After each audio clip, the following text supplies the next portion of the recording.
Olá pessoal, tudo bem? Agora atividades de ciências. Vamos lá, então vai começar na unidade 3 do livro. Seres vivos é o tema. Vamos lá? Bom, seguinte, essa parte aqui é só uma parte inicial. Nós vamos descer aqui para a próxima página. Começa lá na 74 então. E aí, ó, a 74 e a 75 são imagens com algumas perguntas. Essas perguntas aqui não devem ser respondidas. São perguntas que devem ser discutidas com as crianças. Perguntar por quê? Para saber o que elas já sabem sobre o assunto e para apresentar a elas o tema, introduzir o tema para elas, tá bom? Vamos lá, na sequência agora. Aí começa as plantas. Opa, deixa eu voltar um pouquinho aqui. As plantas, capítulo 1.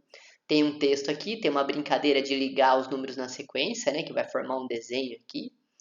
E aí tem uma poesia para ser lida, tá? Um texto, né, depois ligar os pontos. Tem aqui o autor do texto, que é o Pedro Bandeira. E aí tem a primeira atividade. Essa atividade aqui, ó, é para desenhar a planta preferida, pode ser no caderno, inclusive, né? Mostrar o desenho, explicar as características da planta, se é uma árvore, se ela dá frutos, se dá flores, que ainda continua nessa exploração, o que a criança sabe sobre o assunto. Na sequência, olha lá, onde vivem as plantas e como elas se alimentam. Aí tem um texto para ler aqui, que precisa ser lido pela criança, imagens para ilustrar aqui o que está sendo falado, muito importante as legendas, que é esse textinho que fica aqui embaixo. Depois, ó, mais especificidades aqui falando da fotossíntese, que é o trabalho que a planta faz, né? O trabalho dela de respiração e produção de oxigênio. Então ela basicamente vai precisar de luz solar, vai precisar de sais minerais do solo, vai precisar do gás carbônico, né, para transformar ele em oxigênio, e vai precisar de água. Então, cada etapa aqui está numerada: 1, 2, 3, 4, e aqui tem uma breve explicação do desenho aqui, tá? Então esse processo chama fotossíntese. É muito importante que as crianças se familiarizem com esse tema, tá bom?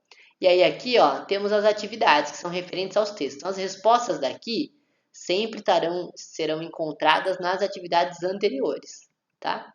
Então tá aí, ó, número 1, né? Para ligar, qual que é a planta epífita, planta terrestre, planta aquática, tá tudo lá no texto. E aí aqui, ó, tem um texto introdutório para algumas questões, tá? Essas questões podem ser respondidas no caderno de ciências também. Então coloca a data lá, a página tal e responde. E aí aqui, ó, tem um pouquinho mais detalhado sobre as flores, né? Como elas, como as flores são formadas, as partes dela, né? Aí é um pouquinho mais minucioso. Então tem uma florzinha aqui e a parte feminina da planta, a parte masculina dela, né? E todos os outros detalhes da planta, as pétalas, enfim, as partes reprodutivas dela também, tá? Que é para as crianças entenderem. E aqui o processo de germinação, né? Quando a planta brota. E aqui a importância dos polinizadores, tá? Então esse texto também precisa ser lido. A atividade de ciências dessa semana é até aí. Tchau, pessoal, até mais.